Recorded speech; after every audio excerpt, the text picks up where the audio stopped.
I didn't set up. Sorry. Uh-oh, we're live, Deric. I know, right? That WTB sticker that you sent was pretty funny too. Yeah. So I didn't even read your message. I just looked at it. I was like, "What? He's in Texas?" Yeah, right. All Yeah, right, I'm all ready to over get town. I'm ready to get started if you guys are. Yeah, give me 1 second here. I'm gonna get Hell the yeah. Instagram going. I forgot to set that up. I never know what this emoji means. Is this a hand clap I think it means like thank Prayer you. hands? or Like, a prayer? yeah, it's kind of like praying thank you. Yeah. They should have made it 2 different color sleeves.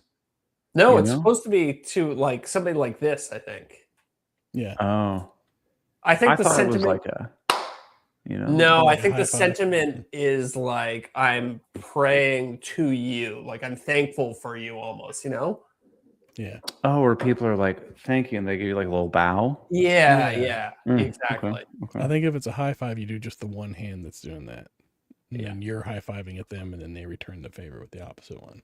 I've never Kind of done like the that. fist bump. I wonder if I've left people hanging online. They give me the high five emoji. I'm like, yeah, stop. I get you. My wife took a self-defense class, and one of the things that they taught her is you had to go, stop. I can't help you with that.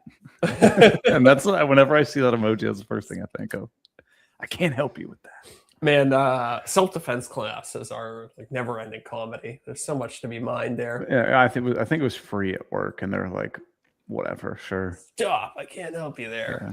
Yeah. All right, I'm ready if any of y'all are. Let's do it. Here we go.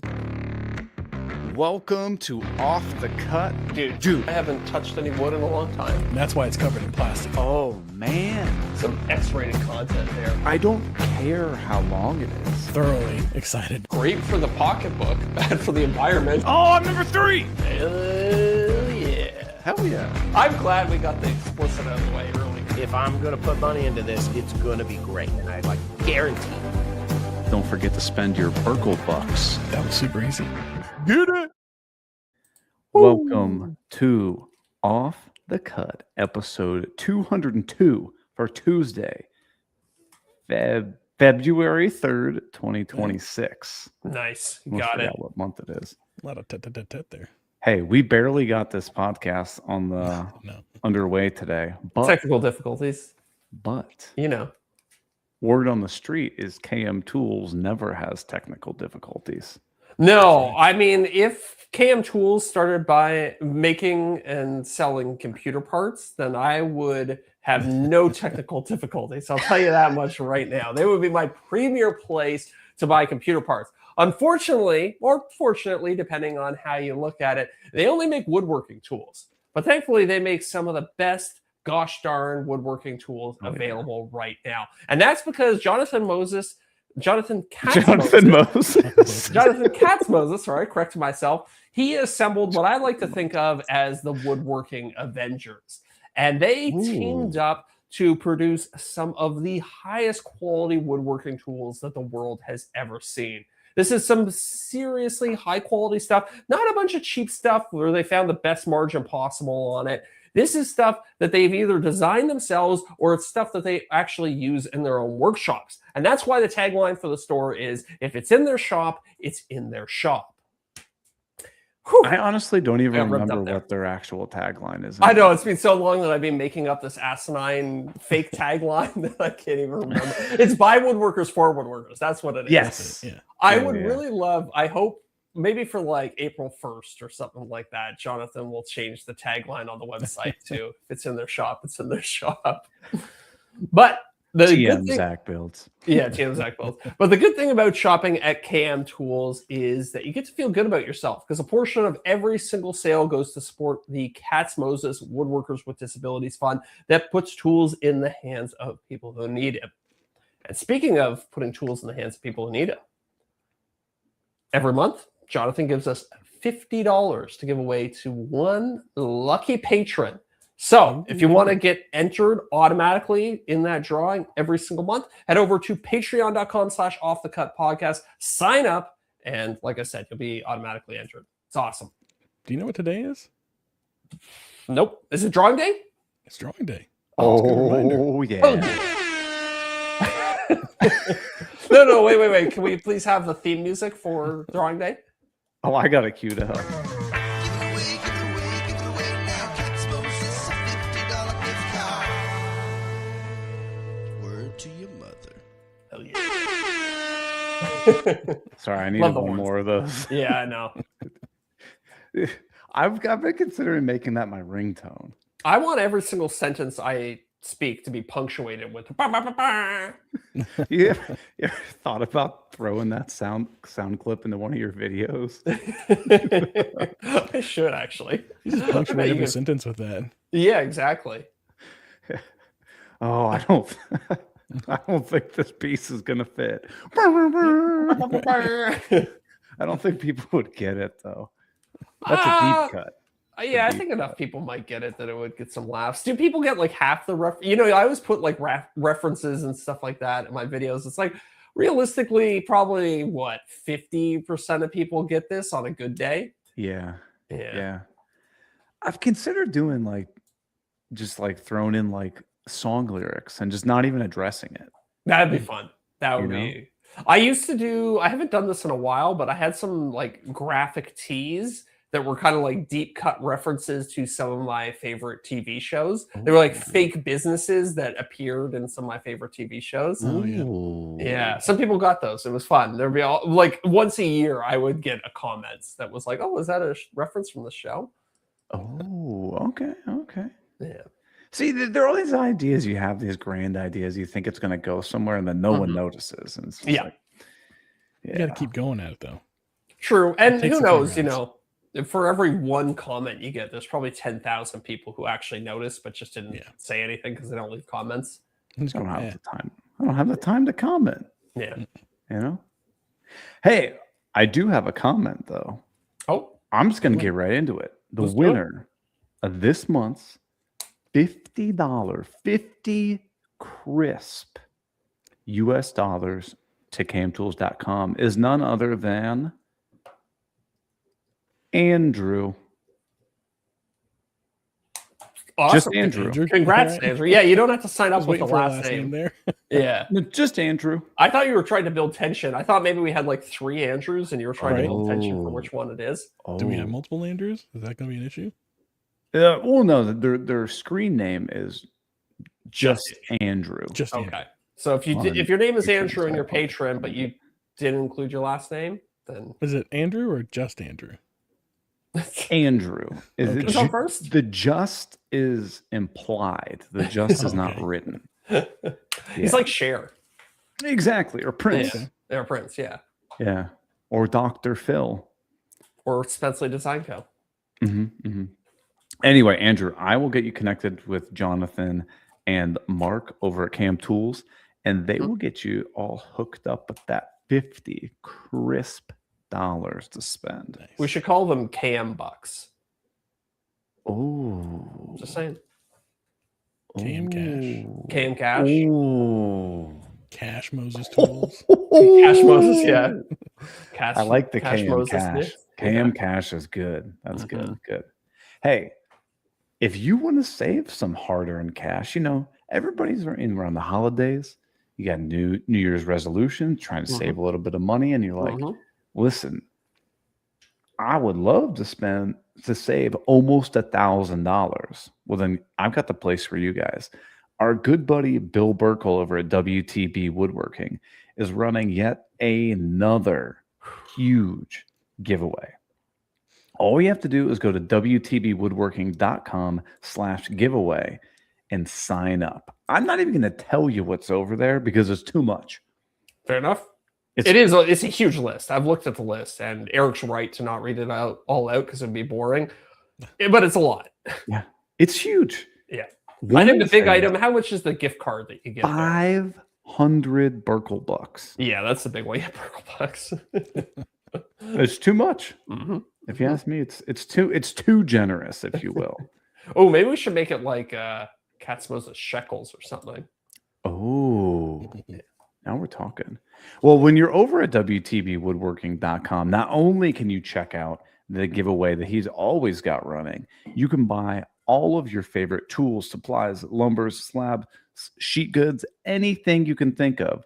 Bill has got it in his store. Mhm. He's got General Finishes. He's got Festool. He's got Maffel. He's got Craig tools. He's got Jet Powermatic. The list goes on and on. If you can think of it, if you want it in your shop, Bill's your man, and he's got it. And if you're in the Huntingdon Valley area over in Pennsylvania, check out at 390 Pike Road. You won't be upset about that. Yeah, I would love to go check out his showroom if I ever get the opportunity. I would too. Yeah. Ever since moving, I've got even less options for woodworking and tools. Yeah. Yeah. It's hard to find a good woodworking store. It honestly. is. Honestly, It is. I mean, I'm trying to think like what's close to me. There's a place called Atlas Tools, which is good, but it's a lot more construction oriented. Mhm, And mhm. then there's like Lee Valley. Oh, But even Lee Valley is like an hour, 45-minute drive away. Oh wow. Yeah. and at that point, like, is it even worth it? Right. Not really. I'm lazy. I I don't know, like me going too. to stores. Yeah. If it's more than a half-hour drive, it's just not worth it. I'd rather just buy a bunch of stuff online. Yeah. Send it back because the post office is on my way to the gym. So I just, Mhm. it's not even out of the way. Mhm. Just I'm a little worried that detour. Amazon's going to get mad at me for the amount of stuff that I'm buying and returning. Listen, you can't be the worst offender. Like I'm sure I'm not. But okay, like Amazon, big multinational corporation. Who cares at the end of the day? If I was buying this amount of stuff and returning it to like a mom and pop store, I would be a scumbag. You would look at me a type of way for that's doing true. what I'm doing. That's true. They would change their policy just because of you. They would put my Right. name up on my picture up on the cork board, and they would be like, "Do not accept returns from this guy." I'll say this on the podcast because there is not hundreds of thousands of people listening to this. Never know. Little unknown secret on my website, and the rare opportunity somebody is like, "Hey, this didn't work out for me. I'd like to return it." I don't deal with returns. I just refund their money and let them keep it. It's not worth my time. I wonder. And hassle. Like, I wonder if you've ever had anybody actually exploit that. no. No. You talked about that on the show before. I I leave a anybody- note on their account. Yeah. Ah, So if somebody were to do it again, I could see it. Oh, Oh, you could see a pattern of abuse potentially. mhm. It's like a back end thing on Shopify. It's pretty cool. Ooh. You can leave notes on customer accounts that they can't see. Okay. Very I cool. did a return to Amazon last week, Mhm. and they offered me a partial refund to just keep it. Yeah. I got that too once. I was like, I'll take it. I accidentally ordered 2 sets of shoelaces. And I guess because it was a low value item, they were like, don't even bother sending it back. We'll just give you a full refund. Yeah. That happened Yeah. to my parents with this might be I'll try to keep on the rails here. There's this lovely game called Monopoly Deal. It's a card yes. game. Yes. My parents got it, and then they went to go get another set, and then they realized that they got too many sets, so they How tried to many? return one. They let them keep it. So Okay. lo and behold, we now have a set of Monopoly Deal, and let me tell you, it is a ravishing game. It's fun. I Highly played it. recommend it. Yes. Yeah. Better than less arguments than the actual Monopoly, I Oh. find. It's quick. It's a great brewery game. I'll let you guys in on another, while we're on the subject of returns, I'll let you guys in on another little trick if you're trying to return anything to Amazon. If you say that, so when you try to return something, it gives you a little drop down menu. Mhm, And if you say, like, I bought this thing, but I no longer want it, I think Amazon will most of the time hit you with a restocking fee or at least the shipping cost. I've heard that.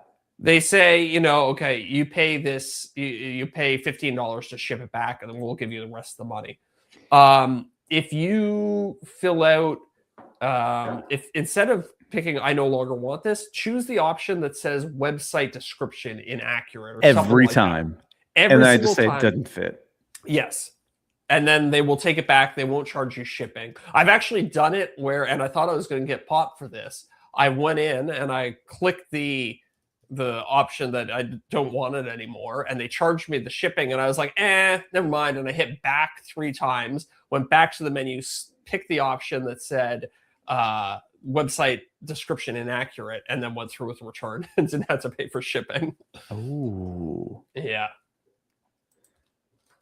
So I did the chat GPT. I said, when returning on Amazon, which category gives me the highest chance they just let me keep it? Oh, yeah. Okay. Now it gives me the caveat of, be honest, of course, like, don't just try to like steal. That's not cool. Damaged is the highest likelihood. Oh. Defective / not working is the second, and missing parts is the third. Oh, okay. That makes sense. I've never tried any parts of them. isn't higher. Yeah. Yeah. But like sometimes like you order like clothes or something or like a pair of shoes and you're like, they didn't fit. And they're like, we'll give you 90% of your money back. You effectively spend 10% of your money and you get to keep the product. It's like, but the shoes don't fit. Like, Right. Yeah. What's the point? I don't even want that at that point. if it was like a Bluetooth speaker, like a pair of headphones, Right. you go, Well, I'll tell you what, then it goes on Facebook Marketplace. I sell it for $30 and I come out $20 ahead. dude, I've got stuff behind me right now. Some of it. I was like going through closets and like things. I'm like, I got these boots or shoes or just like random little things that I haven't touched in years. Some of them are still in the box. Yeah. Unload it. Unload it. Yep. So- Spring cleaning time. My friend was telling me that I didn't know this. I was always very reluctant to sell stuff on eBay. But my friend was telling me that they pay for shipping on eBay now.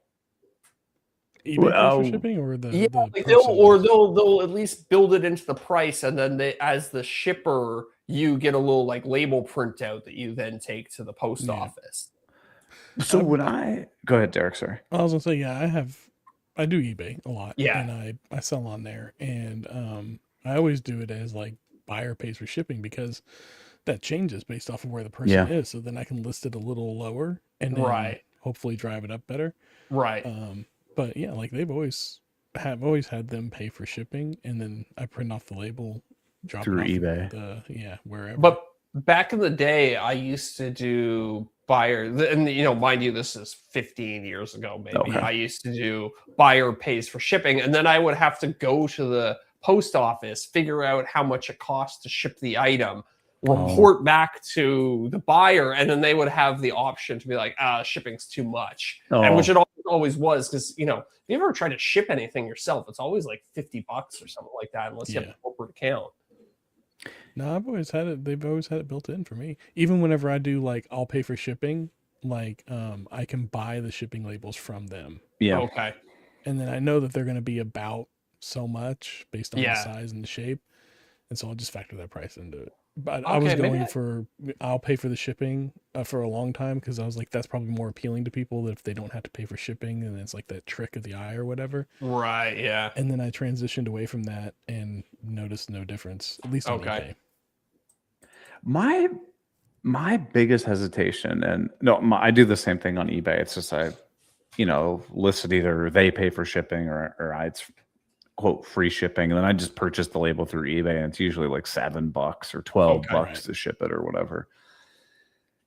The thing I've noticed with selling stuff online, and I've never done Facebook Marketplace. I don't know how to do it because I don't use Facebook. Shocker.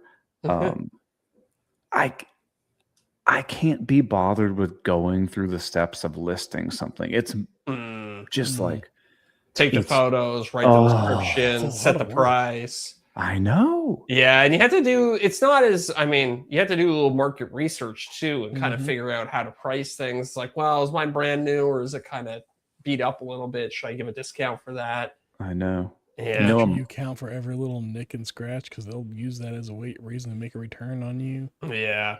Then you got to pay for shipping 2 ways, which is awful, especially whenever it's an item that costs about as much to ship.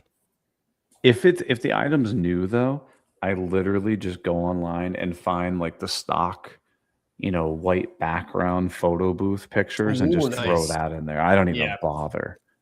But sometimes, see, if I'm a buyer, I look at that and I'm like, well, that's not the photo of the actual thing. He's just using a stock photo. And then I assume the worst. Yeah. But if I say it's brand new, like a pair of shoes. If it's brand new, okay, that I could understand then. No, if I said used, no, for sure I would not do that. Yeah. Okay. Maybe I buy it from you. We'll see. Yeah. What you got? Yeah. I got a question for you guys. Shoot. And I've been very aware of this for a super long period of time, but I never dove into it. And here, I mean, it's not going to be a shocker to you. Gridfinity. Yep. The 3D. So for everybody at home who doesn't know what it is, Gridfinity is like this. Let's call it it's a made up standard. Yeah, it's like an organization system or ecosystem. Exactly. Yeah. And so you print this like, lattice work. Think of it almost like an egg carton type thing. Yep. It's like a square lattice work. And then you create these bins that are of the standard size. So then you can like open up a drawer, put all the bins in, reorganize them, and everything is, should be compatible with one another. Have you guys done this, used this, explored it?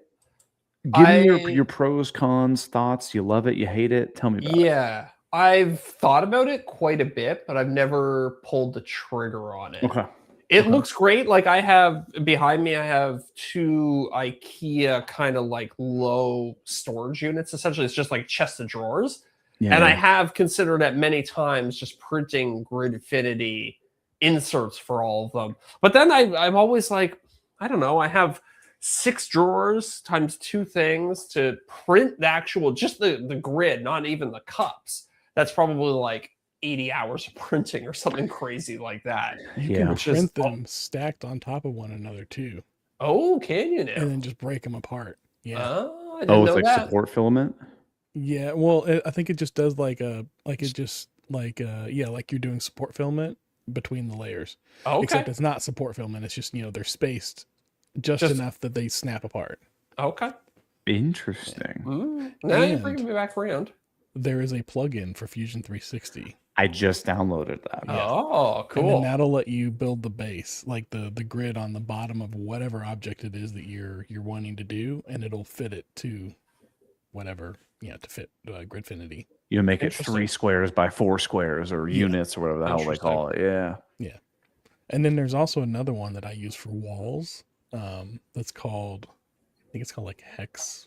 Like the hexagon octagon thing. Yeah, honeycomb hex wall or something like that. And those like snap in. They're a little smaller. They're like this big around, but they snap in, and it's really good for like vertical surfaces because I don't know, the Gridfinity for vertical surfaces I've heard isn't great. Like nothing like snaps into place like that. Sure. So it doesn't like hold as well.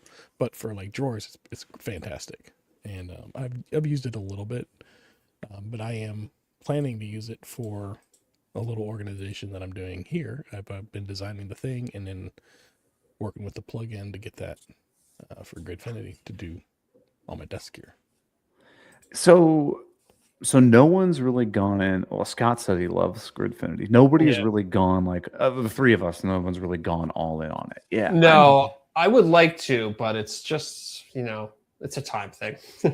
Right. I was just thinking, like, you got that sick, that scanner thing, Yeah, true. I guess I could like scan drawers. Although I think it's easier to just go tape measure. Or you mean scan objects to scan objects to make like the cutouts, the almost like a Kaizen foam kind of deal, kind of like what you did with your Milwaukee pack out. Yes. Yeah. Impact socket set, right? Mm-hmm. So I've heard that I haven't tried this yet, but with like making those little inserts, you can actually take like a sheet of paper with like a ruler next to it and then put the object on there, take a top down photo, and then put that in Google Gemini, and it'll highlight the object for you and make like the SVG. Interesting. SVG and everything that you then drop into. I mean, you could also make a cutout. You could also take that similar workflow, right? Take a photo with a ruler, import it into Fusion as a canvas. That's what So I'll be honest, when I made my pack out insert, I didn't 3D scan my impact gun. I just took a photo of it over top of some grid paper. And then I imported that into Fusion 360, drew some lines around it. Bob's your uncle. Hey, did you do straight lines, or did you do like the fit point spline thing? I just did straight lines, and I filleted some of the corners and stuff like that. It was good enough. Like it was good enough. Like if it's within a millimeter, which honestly is pretty big tolerance, like yeah, I ain't going anywhere. You don't want it to be unbelievably tight anyway, so you're not gonna get the damn thing out of there. Well, exactly. You want it like tight enough that it doesn't rattle around too much. But honestly, I mean, with my pack out thing, it was tight to the lid. Like the lid closes down tight on it, so it doesn't move around no matter what. So I just made it kind of generous so that I had plenty of space to get my fingers in there and pick it up. That's what she said. Yeah. I went one further and I got the sheet off Amazon that's just like green and it's got a grid on it, and then it's got the ruler on the side and the bottom. So whenever I scan things, like a cutting mat. Yeah, exactly. Yep. That's what exactly. I use. Yeah. Okay. I saw you using it, and I got one, and that's been huge. Because it's handy. Just do the top down, take a photo of it. As long as it's not the same color as the mat, works great. Yeah. Okay. The reason I've been thinking about this is because I'm like, all right, like I love that Kaizen foam thing. You know, like it's that Kaizen foam is sweet. It's like, you know, the 1 inch thick foam or 2 inch, 3 inch, whatever you want. And then you like cut it out and you peel the layers and you can put tools, accessories, measuring devices, calipers, you know, camera equipment, all kinds of stuff like that in there. But I don't want to pay like $30 a sheet and then be like, oh, I messed it up, or like, oh, I want to change it or add something. If I'm 3D printing something, I can just be like, oh, I need to update this, and I already have like the file, and it's I don't know, it just seems like a much better solution. Yeah, no, I agree. And I think I assume once you get into the Gridfinity ecosystem, you probably develop a skill for it pretty quickly where you can start making things quicker and quicker, right? Yeah. So you kind of figure out like a workflow and get it all going. And the neat idea is that, like, okay, let's say I make something for my calipers to fit in my desk drawer. And then I'm like, well, actually, this would make a lot more sense if I had this in the garage. That bin is then going to fit in my Gridfinity system, in the desk drawer, and in the garage. So yeah, definitely. That's true. I guess it would be kind of nice to transport stuff from one location to another. Yeah. You can move them around. Yeah. See, I started printing my little template testers. Okay. To make sure that the fit for everything that's going to sit in there is right. Just doing a little like couple layers, and then I can test them out. But interesting. Yeah. Interesting. Scott's saying he finds Gridfinity time consuming. So rather than making custom fit things, he usually just makes a bin.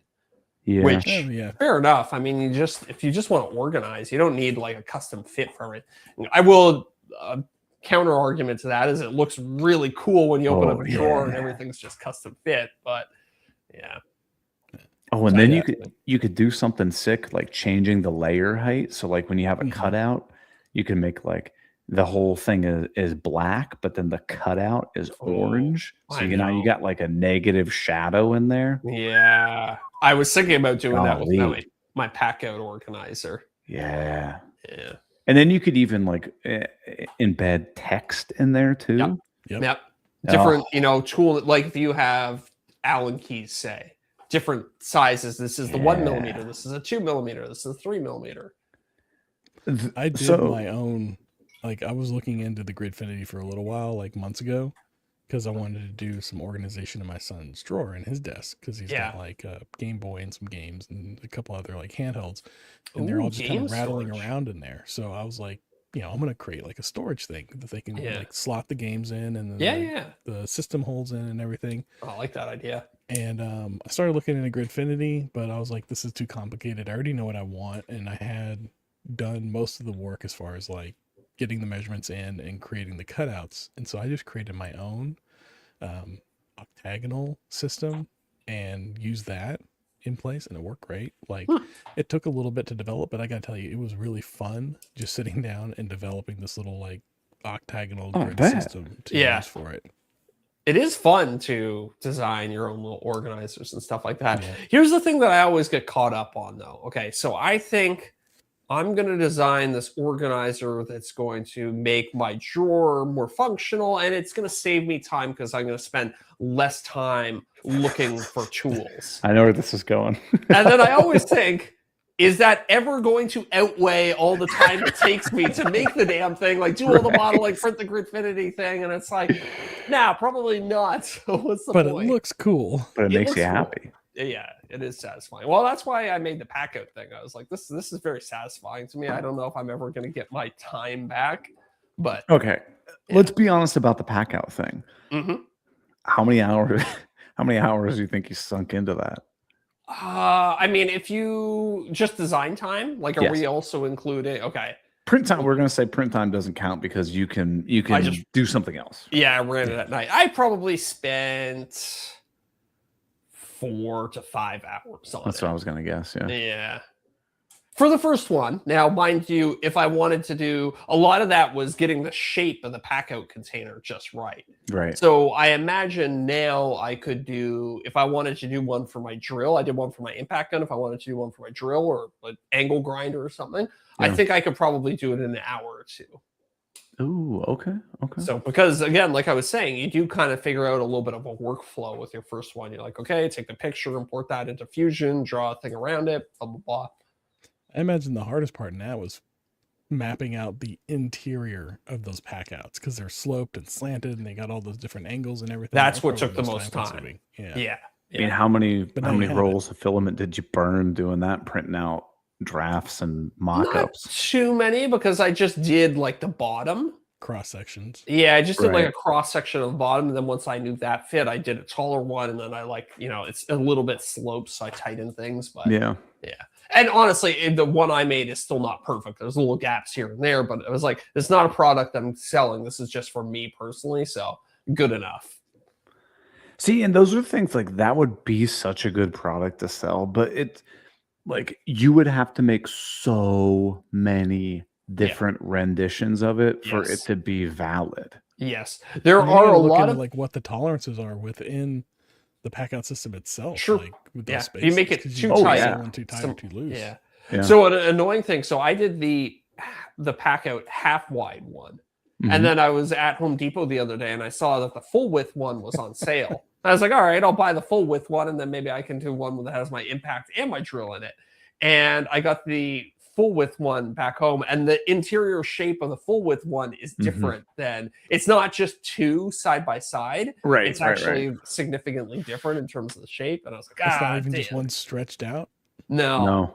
No. It has like, a divider different, down yeah. the middle and then Oh, yeah. two sections on either side, but the two sections on either side are still different than the half Yeah. width ones.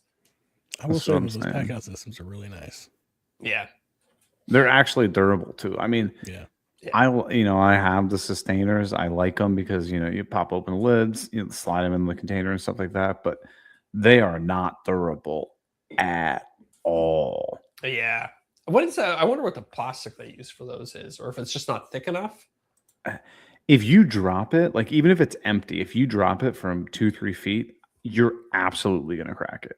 Really? Oh, for sure. It is very thin wall, which I guess in their defense gives you more space inside and for the least amount of space outside. Yeah. But The pack outs are very bulky. There a lot of wasted space with the pack out. That's one thing I definitely noticed, but that's I guess what it takes to make it so strong. But I mean, you could drop that thing off a truck and it's gonna be fine. Yeah. Oh, yeah. Run it Probably part over. of their marketing. Right. How about the clear lids, the clear plastic lids? Are those pretty durable or are those shatter really easily? I'll tell you, when I made my first couple prototypes of the impact thing, the impact gun sat too high. So when I went to close the latches on it, I really forced it and I bent it pretty substantially, probably like a half-inch bend. And Sure. as soon as I opened it, took the gun out, it still bent, it went right back to its normal shape afterwards. Didn't crack so. or anything. That's awesome. No cracks or anything. It's got a good amount of flex to it. Because a lot of times that clear plastic is much more brittle. Yeah, It doesn't yeah. have much flex Yeah. to it. So that's good to hear.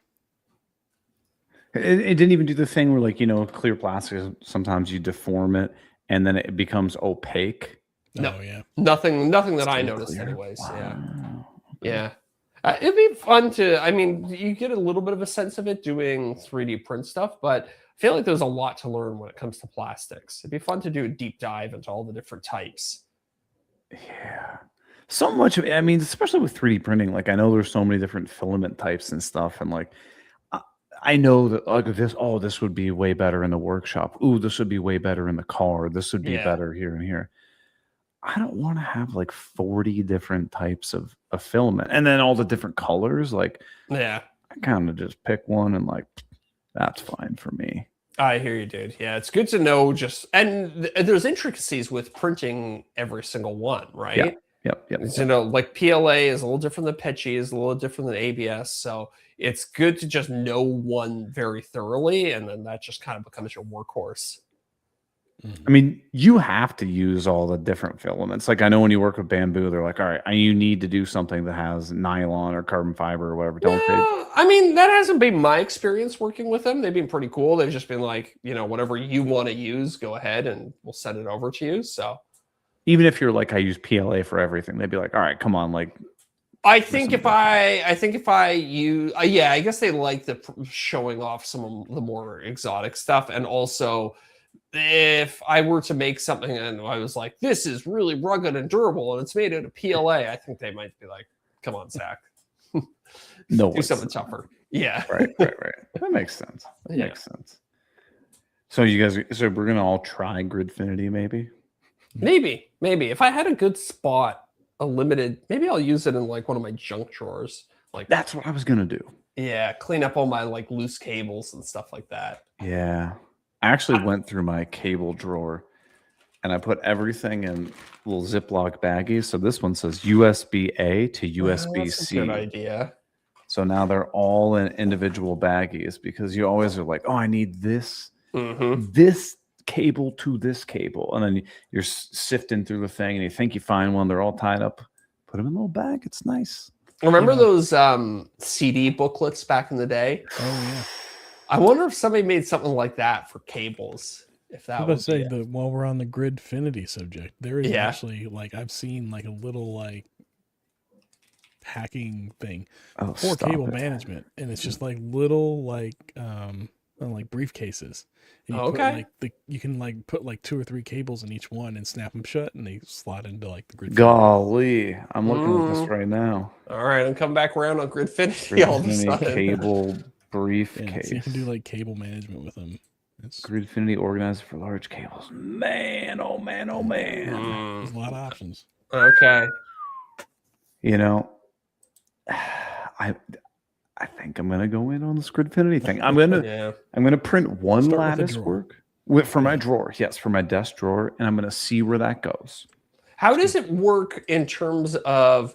Obviously, basically nobody has a printer that's big enough to do an entire drawer, right?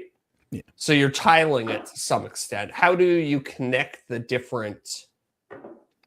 I think the edge ones have like a half wall, and then you butt them up against one another, and then they kind of like then you mount those in place in the drawer. Okay. But they lock together at all, or is it just kind of if you put a double wide. Yeah, I think you use the boxes to lock it all in together. Okay. And I've also seen some of the lattice work has you can get like these teeny little clips that you put on there that would lock together. Okay. In kind of like the union spots. And there's also other ones that have like teeny tiny drill holes or screw holes in case and they overlap. Yeah. Oh, Scotty said there's an online generator that dovetails grids together. Okay. All right. That's cool. The walls are so thin, though. I'm surprised there's enough space to dovetail, but. Interesting. Yeah. The thing that drives me nuts is like, okay, I don't know. I'm making this up. The system's built off of a 55 millimeter grid or whatever the hell it is. Well, your drawer is not always perfectly 50, in increments of 55 millimeters, right? Yeah. So you're going to have like some slop on either side, which is kind of a bummer. Yeah. I think that's where you print like a little spacer piece that fills in that slot. Okay. It makes it tight. But then your bins still aren't going to touch the side of the drawer. You're still going to have a gap, but You could have a bin to it. Like you just have that bin overhang. extend over a little bit. Yeah, overhang on that side. But then now that bin is locked into being in that spot, if you will. Yeah. But have you guys seen? This whole podcast is gonna be Gridfinity. Have you guys seen the guy and beyond who makes books? It's like a book, and you open it up, and inside it's like a 3x5 Gridfinity thing, and then on the outside it says what's in the book. Oh, that's kind of nice. Yeah. Oh, so it's almost like like an organizer bin that's on its side vertically and then looks like a book. Well, that's neat. Yeah, and then you open it up, it's like, oh, this one's my screwdrivers, or this one has all my USB cables in it. I'd be down with that. I like that. That's neat. It'd be a good way to organize some of the junk I have in my office. Maybe this is a very cynical mindset, but people spend so much time and effort developing these free systems, and they're doing it for free. Like, no, why are you not putting at least like some kind of paywall on this? Yeah, I mean, some people are philosophically, I don't know, against the paywall system. Like, so I just finished shooting this ad read for this company I was working on, and one of the things they were like was they wanted me to show off was that the how can I explain this? It's an ad read for a NAS, and the NAS has functionality that lets you install other software on it. Sure. So I was like, okay, let me start installing Linux on this NAS. And the entire Linux ecosystem it's basically like Mac OS or Windows, but completely for free. And like people have invested thousands upon thousands of hours into creating this alternative operating system. Yeah. I used it in college. Yeah. So it's kind of interesting. Some people I guess they do it for fun and for the challenge of it, which I respect. Yeah, I think there's also kind of like a mindset that I've noticed with people that have been in the 3D community for years now of like, what's the point of putting a paywall behind things? Because eventually somebody's going to take it and put it out there for free, and you're not going to get, you're not going to get paid for it anymore. I guess. So I think there's kind of an expiration date on it as well. Like there's an understanding that like you might be able to get paid for it right now, but you're not going to get paid for it long term. Like eventually it's going to get out. That's all right though. I mean, I don't know. And I know a lot of the platforms like the Maker World and Printables and all kinds of stuff like that, they have like the thing where like, say you put it up for free or whatever, and then people like it, they can like give you points, right? Yeah, or like it or heart it.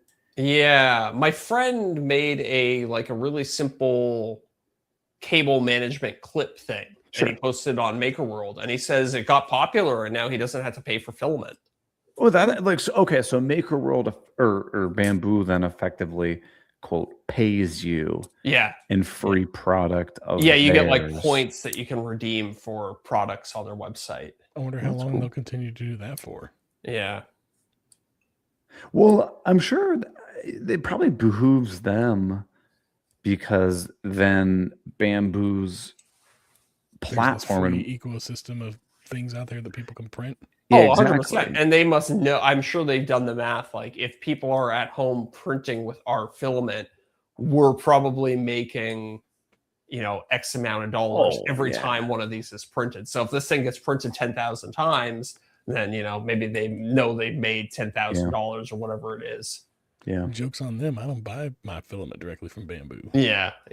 Well, that is a little wrinkle in the whole thing, but you take my meaning. Yeah. Deric buys it off Amazon and then goes on Amazon and tells them that it was defective to try to get the filament for free. Although I might post my stuff on Maker World, see if I can get free filament from Bamboo. That's a good idea. Wouldn't that be wild? You post something and it gets like 5 million downloads, and they're like, what does 5 million downloads equate to? And they're like, that's one roll of filament. I wonder what the most downloaded thing is. Can I find? Oh yeah, downloads all time. No, it's the Benchy. Of course, it's Benchy. Okay. Ignore the ones that Bamboo makes. Oh, Number 3. Okay, so 1 and 2 are bamboo things. Number 3, dragon. Of course. Articulated dragon. I'm asking Chat GPT how many downloads I need on Maker World to get free stuff. Okay. All right. What's it say? It's thinking. I guess it depends how many, because people can download something without. I think they have to boost it for you to get the credits. Yes. So, yeah, it says you don't get free stuff just from a set number of downloads. You earn points. The points can be redeemed for gift cards, filaments, printers, and stuff like that. Hey guys, So- real quick, you guys talk amongst yourself. I can hear my dog whining. I really got to go check on her. Yeah, no worries. So then, what's this point system? Yeah, don't know that's how what I many want to know. Stanley bucks equal a Schrute nickel. Oh, hey. Why's she whining like crazy? Hold on. It's funny. We can hear him, but he can't hear us. Oh, we'll mute him real quick. There we go. I'll mute him real quick. You get 5 points per review. But I want to know, like, how do you How do I get get the to a free stuff? Free filament. Oh, Don't know. there he's back. Oh, sorry, I left my mic on. You guys. No, can't no, hear I me mean, yelling muted at it my real wife. We remuted it real quick. I didn't want you to get canceled. Huh. Well, you guys up to anything fun? Anything exciting you guys are working on right now? Oh, dude, I had the most boring day. Hey, that's what a podcast is for. I know, right? I finished a video, and I finished it like a month ago, and I was waiting for a sponsor on it. Got a sponsor on it, recorded the ad read. It's like all good to go. I was watching it back, and I was like, I feel like I could do this better. Oh, gotta do it again. So I spent all day re-recording the voiceovers, re-editing everything, and trying. So basically, I spent all day taking a 30-minute video and making it into a 28-minute long video. Golly. Yeah. But it's this exercise that I think I've talked about on the podcast before, where I'm like, how can I say all the same things with less words? Yeah. Yeah. And I feel like it keeps the video moving faster, and it hopefully my theory is that will then keep people's attention longer.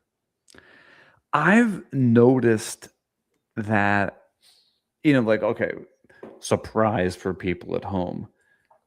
When you edit a video, you don't do 5 or 10 seconds, go, that's good, then go to the next 5 or 10 seconds. You're constantly watching and rewatching the same shit over and over again. Yeah. And if I notice myself during that time go, oh my God, I'm tired of hearing this, or like something, a lot of times I just cut it out. Yeah, that's a good point too. That's a good point too. And like just try to just keep it moving. Cause I'm like, if this seems repetitive, or like if I'm going, oh my God, get on to the next point. Yeah. Well, one, is that me because I've listened to this 500 times, or do I really just need to get on to the next thing? It's hard to know what the difference is between know. those things. And that's why I like it. You never get the opportunity to do this, but I like finishing something, walking away from it, and then coming back to it with kind of fresh eyes, or, take a week off and then come back to it. And you're like, oh yeah, this part is boring. I wasn't crazy before, but this part's actually pretty good. Yeah. That's what I was going to say. Maybe you just need to walk away for a little bit, but you need to walk away for like a week, not just like 5 minutes or something. Yeah. I've tried to do like an hour and then come back to it. And it's like, that doesn't work. It needs to be fresh. It's the same. While. Yeah, it's the same. But at the same time, it's like, well, good is better, or what is it? Perfect is the enemy of done. Something like that. Yeah. So I don't want to polish this thing for too long, but it's like, I don't know. It's just watching it. I was like, I think there's a better way to say some of this stuff. I can trim some fat here. Dude, I feel like I'm in not the same, but a similar position. I recorded a talking head video, topical video, if you will. I've been working on a couple of those. I've some of them done pretty well, some of them not done great. So I think it's one, it's a new style. It's something I'm practicing and whatnot. But I finished all the A-roll stuff of all me talking to the camera and whatnot, and then I'm like, okay, well, I need to have some B-roll clips, scattered in this as well. Yes. And I'm like, oh, dude, it is painful to me. I'll be like, okay, you need a clip of you panning across the speed controls on the drill. Okay, now you need a clip of you drilling a hole with the speed at the wrong setting and showing it smoking. Okay, now you need to do the same thing, but you're adjusting it to a slower speed, and then it's successful. I'm like, oh my God, it's mind numbing to do. Yeah, you can think, it's sometimes with that stuff, I'm like, the audience, if I just say it, they'll kind of get it. You don't need like I don't do every single one. But but it's hard to be like, because it would be the best possible product if you had all of those shots, right? It would be much more illustrative, and so it's tough. Like, that's why I kind of like projects are so much. Projects are easier in that standpoint. Projects are easier in a way because you get what you get. Like, you have the footage you have, and you're basically trying to make the best of a bad situation. Like, how can I record kind of voiceover and all that like explains this as best as possible? Versus if we're talking head videos where you're like, you really kind of like think them out ahead of time, and you're like, I need these 8 B-roll shots too. Whereas the project, you don't really know what you're going to shoot until you're doing it. So you just, you get what you get. Yeah. Project video is like a documentary, and a talking head is like a film. Yes. That's a good way to think about it. That makes sense. Because like you can always go back and be like, okay, maybe I will get a clip of me, hammering this thing together or gluing these 2 pieces together. Like, well, I didn't get a clip of it printing off the 3D printer. So like, maybe I'll just like print another version of it, get a couple random clips, and then like cancel the print and not even bother like going with it, or like, like, but do I really need to? Yeah, I know. There's definitely a balance to be achieved between trying to make the perfect video and just getting it out there, get it done, move on to the next one. But then you can also like kind of like fudge a few things. Like, instead of printing the thing that you need to print, you need the video of you printing, you could print something that you actually need that looks close or is of the same filament type or whatever. And whenever it gets about to the midpoint, you just zoom in nice and tight on that nozzle. Out, 100%. Oh, you can definitely take it. That's true. Or, I mean, the great thing about the bamboo purchase, you always have the footage of the time lapse. But the time lapse is always like formatted funky. Like, I can never get it to. I have to like export it and then like re-render it. Oh yeah. Like whatever format they use, it doesn't play well with a lot of stuff. And then it's not like a 16:9. It's like it's something weird. Yeah, it's a weird shape. I usually run it through an upscaler anyways to make it look halfway decent. So that takes care of some of that. It's fine. It's doable. It does what it's supposed to do. One of the things I was running into is I was like, okay, so this is like a drill video, about like tips and tricks of using your drill or whatever, right? Mm-hmm. And I'm like, all right, like when you're drilling a hole, you want to turn the clutch off. You put it on the drill setting so that it doesn't stop. Yeah. Well, I'm going to be honest with you. Most of the time, if I'm drilling something, I'm like, I'm setting clutch 12. It's still going to drill the hole. I don't care. Yes. So I have all these like clips from other projects and stuff like that where I'm like, oh, it's not on the right setting. It's not on the right setting. That's funny. I can't use that. You know what I mean? Because like that'd be very confusing if I'm saying it always has to be on the drill setting and then it's not. Yeah. It's a problem with trying to be the authority. You have to be so like mindful of every little thing. Wow. Yeah, that's a good point too. Yeah, I don't know. Like, trying to be the authority is tough because then you develop this audience who's like scrutinizing everything. Yeah, they're like looking for you to be perfect on every little thing. And it's like, I don't know. Well, that's why I kind of frame it as like when I'm drilling holes, I always keep it on, or I typically always keep it on the drill setting. It's not like you have to do this. Yeah. Here's a general rule of thumb. Best practices versus, But as long as, you could also like try and explain, like as long as the clutch is set high enough that the friction from the bit going into Right. the material doesn't trip it, then it'll still work, but it's better to be in the drill setting so you make sure you never hear that horrible noise when you're drilling. Yeah.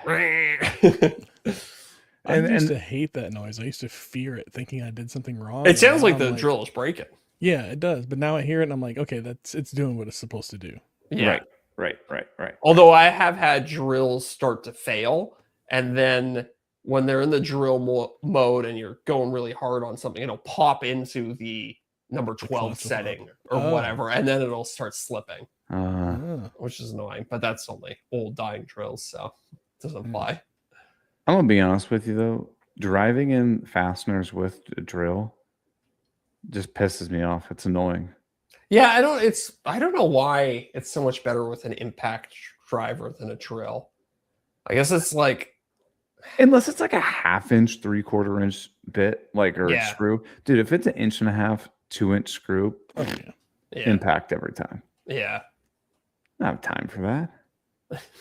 God, then I gotta press too hard, you know. But I also find when I'm using a drill that it cams out way more than using a impact driver. That's what I'm saying. Yeah. Which I don't really understand the physics of how that works, but maybe somebody else smarter than me will explain in the comments. I just like being able to use the impact being one hand. Like, dude, I'll use an impact to put in those like 1/2 inch screws that you attach hinges or drawer slides with. Like, I don't care. I just put it at the lowest speed, and it's fine. Yeah, that's what I do all the time. But I can't talk about that in the video because then it gets too nuancy. You know? Yeah. And then you have an audience that tries to crucify you. Yeah, it's tough. I actually have got some pretty good like thumbnail and title ideas for this video. Nice. One of those like not only brings in woodworkers, but we could bring in other people or just genuinely curious about their drill and in general. So didn't John do a video about something similar a while ago? I remember him having a title that was like, most people don't know what the dial on their drill does or something like that. Ooh, maybe. I don't know. So just steal whatever he did. From Biscuitry or Cesaro? Cesaro, Lincoln Street Woodworks drill. Let's see. Yeah, I don't get why no one knows what these numbers mean. There you go. There you go. There you go. Yeah, I mean, sure. I mean, I'm sure there are tons of people who have done a video about drills, right? You know 100%. So, yeah. Well, I mean, most people do not know what those mean, so it's evergreen content, really. Well, that's what I'm saying. So that's why I was talking to my wife. I was like, hey, when I come up with titles and thumbnails for this video, I'm going to lean on you. She goes, why? I was like, well, because, you don't know a lot about drill. So they go, do you know what these numbers are? She goes, no. I was like, exactly. Oh, Scott said he did one as well. Oh, see? Yeah. Scott did one that was like why woodworkers use impact. Maybe I should watch that. Why woodworkers don't use impact drivers. I should watch that, and then I will understand why my drill keeps camming out, maybe. Yeah. I was doing some research on like the difference between like hammer drills, where it's just basically the drill that everybody has at home, but then it has the hammer function. Yeah. And then a rotary hammer. Oh, yeah. See, I don't actually know the answer to that. Like the hammer drill is basically just a stopgap. It's like, well, this isn't really good at drilling into concrete, but if you don't have a rotary hammer, this can kind of somewhat do it. Yeah. If that makes sense. How long are you thinking this video is going to be? Like 15 minutes. 15 minutes. I'm thinking about making a shorter video as an experiment. I find I have the most success with like 20 to 30 minute long videos, but I haven't done something like sub 15 in I think 2 or 3 shorter years. videos are starting to come back. Yeah, you think so? Because I have this idea for a video and I'm like, it's not enough. I don't feel like there's enough there, but maybe maybe it's interesting. I have a good title thumbnail idea for it. And yeah. I've seen a lot of, and maybe it's in a different space, in like the home renovation space. And what I mean by that is like how to change your water heater, how to install the new kitchen faucet or clean your P-trap or stuff like that. There are channels that consistently put out videos that are 2, 3, 4, 5, 6 minutes long. Yeah. You get hundreds of thousands of views every time. Okay. I think there's something to it. Like I'm looking at Scott's video about why woodworkers don't use impact drivers. Everybody should go watch it, but it's only 5 minutes and 48 seconds long. Really? So what would be better for your channel? If let's say you're releasing on a monthly schedule, would it be better to release like your standard 20-minute video at the beginning of the month, or 2 10-minute videos across that same month, like one at the beginning? Yeah, I don't know. The middle? That's a good question. Maybe somebody would have to fact check me on this. I think you might get more ad placements on 2 10-minute videos than 120. I mean, longer videos do better, but you definitely get like a pre-roll. Yeah. Yeah, I don't know. It's a good question. Question worth exploring. If you're probably there's some theoretically optimal time length where you get like the most ads per minute. Yeah, but see, then I have this thought of, okay, like Zach, for your channel, like, dude, every video you put out is like 26 minutes long. Yeah. Within a few minutes. Like you don't have a 20 and then a 50 and then a 15 and then a 36. Like, you're always high 20s. Yeah. So does that mean that I need to keep catering to that audience? Am I going to? So that's my question. My question becomes, let's say you put out a 12-minute video. Well, let's just, for easy math, let's say your average video is 30 minutes long and you get a 50% watch through, right? Yeah. So your average view time is 15 minutes. Yeah. Well, now if you put out a 12-minute video and your average view time is 50%, it's now 6 minutes. Yes. So your percentage watch is the same, but your duration is dramatically lower. Yeah. Are you going to get penalized for that? I don't know. I don't know. Great question that I don't know the answer to, and that's why I'm kind of nervous about doing this. So that's why I was like, do I find a way to bulk out this concept so it becomes a longer video, or do I just shoot kind of a tight 12 to 15 minute long video? When was the last time you ran a video that you experimented a little with? No, it's been a long time, and I think this project it would be a little expensive. I think it probably cost me about $1,000 to produce, so that's kind of the one hang up I have on it. I think if it were cheaper to produce, that I wouldn't worry about it so much. But is it a project or a topical talking head? It's a project, but a relatively simple project. Is it something that you could story it where, like, okay, here's rendition 1, I need to change this, like this is what works, this is what doesn't work, all right, let's make rendition 2, like something, you get what I mean? Like yeah, that's true. Maybe I could do a couple of iterations within it. I've also seen people do that sort of format where, like, I made a new box cutter, I don't know, and like the videos, the problem, what's wrong with every box cutter or something. And they're like, get into it. I got all these box cutters. They don't work. So I'm going to make my own. And you make version 1, 2, 3, 4, 5 or whatever. And then at the end of the video, you're like, and this is now for sale. It's like almost you're doing like a product video, but you're doing it in the shape of a story, if that makes sense. How you feel about it. Totally. So like maybe is there something like that? No, I don't think there's anything I could sell from this. I'll in the after show, I'll explain the video a little bit more thoroughly, and then maybe we can chat a little bit more about it. Well, speaking of the after show, I think that's the greatest segue of all time. I figured you guys needed the DJ horn. Well, we are going to head over to Patreon. I almost forgot the URL. Patreon.com/OffTheCutPodcast for the after show, the bonus show, the extra show, and we're gonna learn all about this. And I'm gonna air a grievance, maybe. Nice. I'll be honest. I say every time I do the KM Tools ad read, I say the Patreon URL. I'm not very confident in what I'm saying. It's just one of the. It runs off your lips. I just shout it out as fast as I can and hope that people actually just check the show notes. It's the same thing. I imagine the people who have like multi-year long contracts with Squarespace ads, when they just rip one off the tongue, I'm like, I guarantee they're not looking at a piece of paper. This is just coming straight out of their head. Yeah, I haven't had a good multi-video ad deal like that in a while, where you're just like reading the same script. Right. I think a lot of companies wised up that that's not very effective.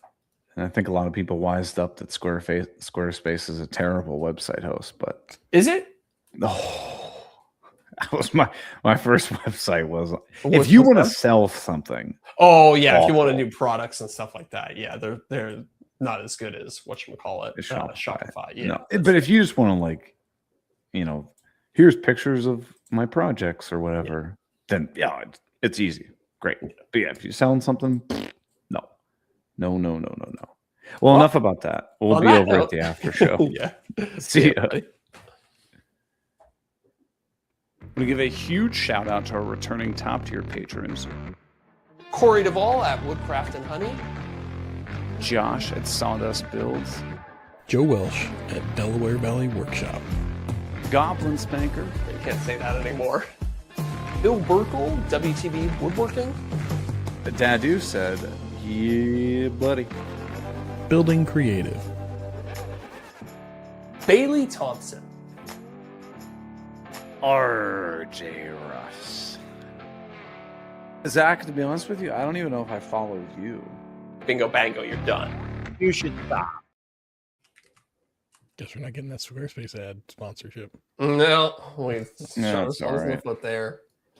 Hey, John, I got your question about the meta ads. I'm going to answer in the after show. Yeah. I haven't done that in a while, one. but I used to mess around with that. Anything else? I think that's it. Show title? Oh, I've got the one where they go to Gridfinity and beyond. yeah, perfect. Done. Yeah. I got the one where they toot their own air horn, or the one where they get organized. Oh, I think Gridfinity and Beyond. I'm sorry, Derek. Gridfinity and beyond. I thought that was a pretty good play on words. Oh, before we go to the after show, if Joe is still in the live chat, I don't know he is. I tried hyping his video. So how do I do that? It was just, I don't know. It was like in the UI on the mobile app when I was there. So I gave him 1,700 hype points. I don't know if that's a lot or a little. Did you have to pay for that? No. But I'm curious to see if that had any impact in his video. Where do you accrue hype points? No idea. Couldn't tell you. Okay, I was watching his video and there was like, click here to hype. And I was like, okay, hype. And shit. Let me see what I got here. Oh, wait. Oh, I got a little star. No. I don't have a hype. Did you check on one of Joe's videos? Because I think it's a function that's designed to help smaller creators. Yeah, I don't see it. Interesting. Yeah, now I'm on desktop. I don't see it. Try on your phone and see if you. That's where I'm on. Oh, all right. Well, it seems like it's doing pretty well actually. This is Yeah, you got 2.5 thousand views already. Yeah, hell yeah. Golly. Use the mobile app and locate the hype button in the interaction bar below. Is it only a within 7 days of upload? Oh, well, this is still within 2 7 days. days. Only 2 days in. I don't see it. Interesting. I don't know. It's a new feature that they're rolling out, so. And I've seen like videos that say like, "Oh, this was hyped" or whatever, like show up. Yeah, I've seen that as well. Yeah.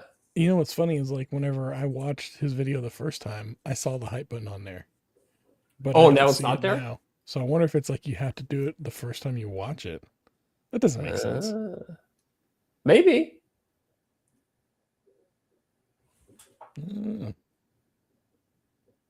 Interesting. Well, I think we head over to now that we've ruined his analytics.